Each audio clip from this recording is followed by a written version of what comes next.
अस्सलाम वालेकुम students, welcome to Easy Maths. Last lecture में हमने टॉपिक ऑफ सर्ड्स को डिस्कस किया था।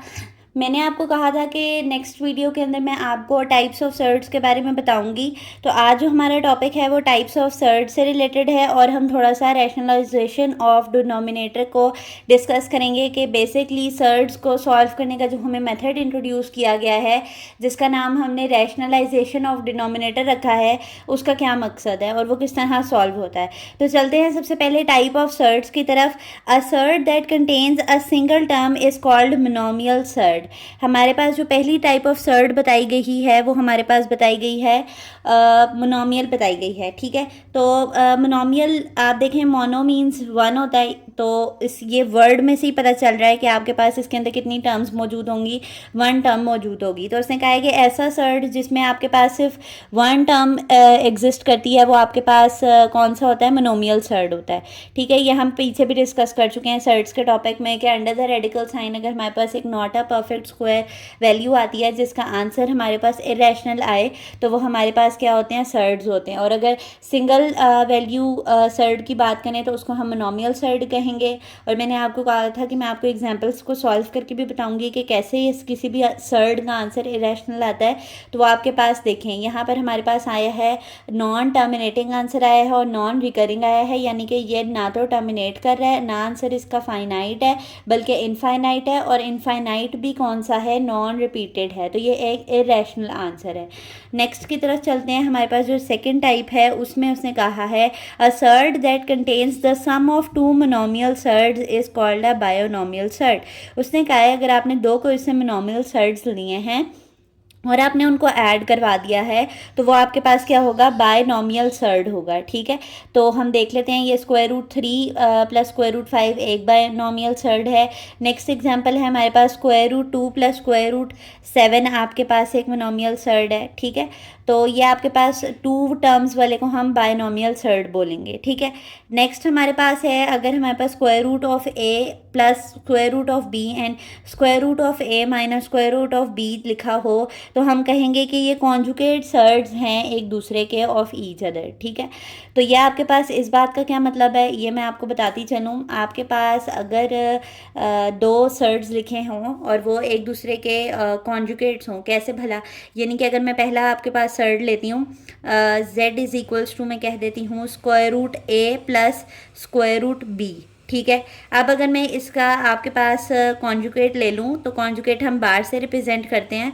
स्क्वायर रूट ए प्लस स्क्वायर रूट बी का अगर मैं कॉन्जुगेट ले लूँ तो ये बार आ जाएगी और ये इसका क्या होगा, स्क्वायर रूट ए माइनस स्क्वायर रूट बी, ये इसका कॉन्जुगेट होगा।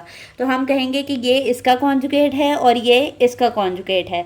तो ये इस तरह हमें कॉन्जुगेट ऑफ सर्ड्स का भी पता चल गया है।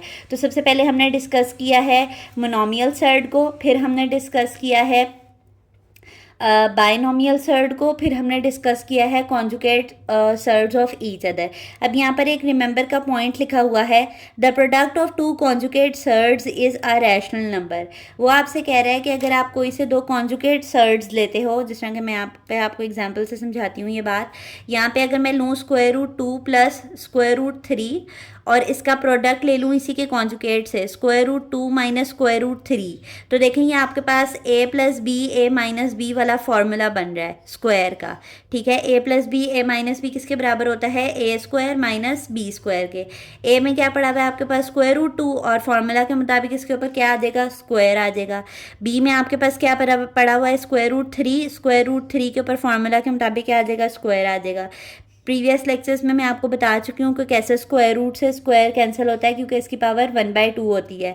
ठीक है, तो यहाँ पर 2 माइनस 3 का आंसर क्या आएगा हमारे पास, -1, और जो कि एक रैशनल नंबर है। ठीक है, उसे हमें यही कहा था कि the product of two conjugate surds is always a rational number. तो ये रैशनल नंबर कैसे आता है मैंने आपको ये सॉल्व करके विद एन एग्जाम्पल समझा दिया है। चलते हैं नेक्स्ट पॉइंट की तरफ। हमारे पास नेक्स्ट जो हेडिंग है वो है rationalisation of denominator. To rationalise the denominator of the form a plus B square root of X और a minus B square root of X, we multiply both the numerator and the denominator by the conjugate factor. अब ये बात आपको एक example से ही समझ आएगी। मैं ये वाली फर्स्ट एग्जाम्पल ही ले लेती हूँ। आपके पास पहली एग्जाम्पल है, यहाँ पर मैं आपको रैशनलाइजेशन समझाती हूँ। आपके पास रैशनलाइजेशन के लिए जो पहली एग्जांपल दी हुई है वो 3 square root 5 plus square root 2 लिया हुआ है, ठीक है। तो उसने आपको कहा है कि आपने डिनोमिनेटर लेना है और डिनोमिनेटर का आपने कॉन्जुगेट लेना है और इसको आपने न्यूमरेटर से भी मल्टीप्लाई करना है और डिनोमिनेटर से भी मल्टीप्लाई करना है। ये बात आ रही है आपको समझ में? आपने इसका कॉन्जुगेट लेना है। आप देखें, आप square root 5 plus square root 2 का कॉन्जुगेट लेंगे तो उस पर बार आ जाएगी और कॉन्जुगेट लेके हमारे पास आंसर क्या आएगा? Square root 5 minus square root 2, ठीक है। तो इसको हम न्यूमरेटर से भी मल्टीप्लाई करा देंगे, square root 5 minus square root 2 और square root 5 minus square root 2, ठीक है। अब 3 इससे जब मल्टीप्लाई होगा तो ये इस तरह से लिखा जाएगा, square root 5 minus square root 2, ठीक है। और नीचे आपके पास क्या आ जाएगा? ये दोनों ब्रैकेट्स में इस तरह करके आ जाएंगी कि square root 5 plus square root 2 into square root 5 minus square root 2। और आप ये वाला स्टेप करने से पहले अपने क्वेश्चंस में लिखा करेंगे कि बाय रैशनलाइजेशन, ठीक है।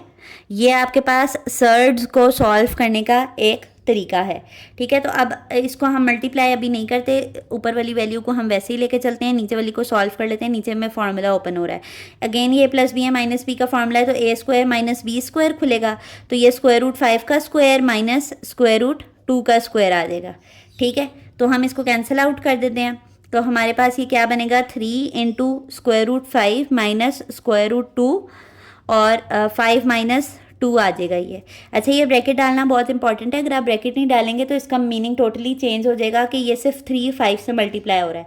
यानी अगर आप इसको इस तरह लिख देंगे 3 square root 5 minus square root 2, तो इसका मतलब है कि ये 3 से 5 से मल्टीप्लाई हो रहा है, जबकि ये बात गलत है, ऐसा नहीं है, ये होल में दोनों के साथ मल्टीप्लाई हो रहा है। तो 5 माइनस 2 करेंगे हमारे पास तो क्या आएगा? Square root 5 minus square root 2 divided by 3। आप देखें ऊपर नीचे होने की वजह से ये दोनों कैंसिल हो जाएंगे, तो हमारे पास आंसर क्या आएगा? Square root 5 minus square root 2। तो अब आप देखें कि हमारे पास जो डिनोमिनेटर के अंदर सर्ड आ रहा था वो अब रैशनलाइज हो गया है और डिनोमिनेटर में से हमारे पास सर्ड खत्म हो गया और ये एक आंसर हमारे पास आ गया है, ठीक है। ये रैशनलाइजिंग द डिनोमिनेटर, इस वजह से इसको कहा गया है कि ये डिनोमिनेटर को फिनिश आउट करके एक डिनोमिनेटर फ्री आंसर हमें प्रोवाइड करता है। तो होप आपको आज का लेक्चर समझ आया होगा। आज हमने टाइप्स ऑफ सर्ड्स और रैशनलाइजेशन द डिनोमिनेटर को डिस्कस किया। इंशाल्लाह नेक्स्ट लेक्चर से हम एक्सरसाइज 1.2 को सॉल्व करना शुरू करेंगे। यहाँ पे कुछ बच्चों का सवाल हो सकता है कि आपने इस 3 को मल्टीप्लाई क्यों नहीं किया, क्योंकि देखें अगर हम 3 को मल्टीप्लाई कर भी देते ना तो हमें इस स्टेप के लिए इस 3 को अगेन कॉमन लेना पड़ता।